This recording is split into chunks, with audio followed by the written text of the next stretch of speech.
Two wheeler GPS chips ನಿಮ್ಮ ಮೊಬೈಲ್ಗೆ connect ಮಾಡಿಕೊಂಡು ವೆಹಿಕಲ್ಸ್ಗಳನ್ನ ಇಟ್ಕೊಂಡ್ರೂ ಕೂಡ, ಸೊ ದ್ಯಾಟ್ ನಿಮ್ಮ ವೆಹಿಕಲ್ ಯಾರೇ ತೊಗೊಂಡೋದ್ರು ಮಾಡಿದ್ರು ಕೂಡ you have some location. That GPS chip doesn't cost much, it is less than 1000 rupees 2000 ರುಪೀಸಲ್ಲಿ ಸಿಗುತ್ತೆ ನಿಮಗೆ. ಸೊ ಅದನ್ನು ನಿಮ್ಮ ಮೊಬೈಲ್ಗೆ ಕನೆಕ್ಟ್ ಇದ್ರೂ ಕೂಡ GPS ಚಿಪ್ ಕಣ್ಣಿಗೆ ಕಾಣೋದೇ ಇಲ್ಲ ನೀವು ಗಾಡಿಯಲ್ಲಿ ಎಲ್ಲಿಟ್ಟಿದ್ದೀರಿ ಅಂತಂತೇಳಿ. So that they can trace their vehicle. So ಅದು ಕೂಡ ಸಾಕಷ್ಟು ಸೇಫ್ಟಿ ಮೆಜರ್ಸ್ಗಳನ್ನು ಕೂಡ ಅವರು ಮಾಡ್ಕೋಬೋದು.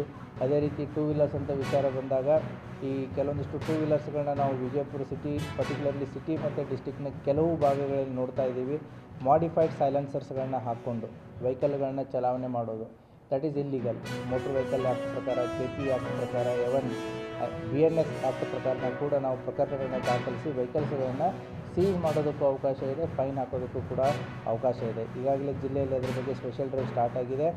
ಅದರ ಜೊತೆಗೆ ಮೆಕ್ಯಾನಿಕ್ಸ್ಗಳು, ಏನು ರಿಪೇರಿ ಮಾಡೋ ಮೆಕ್ಯಾನಿಕ್ಸ್ ಇರ್ತಾರೆ, ಅವ್ರಿಗೂ ಕೂಡ ನಿಮ್ಮ ಮೂಲಕ ಏನು ನಾವು ಹೇಳೋದು ಬಯಸ್ತೀವಿ ಅಂತಂದರೆ, ಮಾಡಿಫೈಡ್ ಸೈಲೆನ್ಸರ್ ಮಾಡೋದು it is motor vehicle act ಪ್ರಕಾರ ತಪ್ಪು. ಅದು ಶಬ್ದ ಮಾಲಿನ್ಯ, ವಾಯು ಮಾಲಿನ್ಯ ಮಾಡೋದಷ್ಟೇ ಅಲ್ಲದೆ ಇಟ್ ಈಸ್ ಅಗೇನೆಸ್ಟ್ ದ ಕಾನೂನು. ಹಾಗಾಗಿ ಯಾರು ಮೆಕ್ಯಾನಿಕ್ಸ್ಗಳು ಇದನ್ನು ಮಾಡಿಫೈಡ್ ಸೈಲೆನ್ಸರ್ ಮಾಡಿಕೊಡ್ತಾರೆ ಅವ್ರ ಮೇಲೂ ಕೂಡ ನಾವು ಕ್ರಮಗಳನ್ನು ಕೈಗೊಳ್ಳಬೇಕಾಗತ್ತೆ.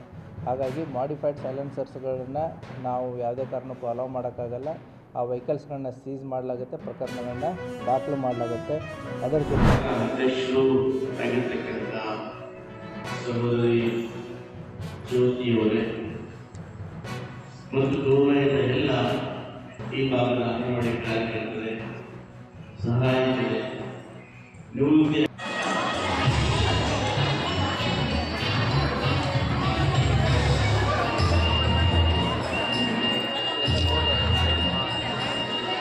ಸಣ್ಣ ಕಾರ್ಯಕ್ರಮ ಹಾಗೂ ಕೂಡ ಬಹಳ ಸಂತೋಷವಾಗಿರ್ತಕ್ಕಂಥ ತೃಪ್ತಿಯಾಗಿರ್ತಕ್ಕಂಥ ಕಾರ್ಯಕ್ರಮ ಅಂತ ನಾನು ಭಾವಿಸ್ತೇನೆ.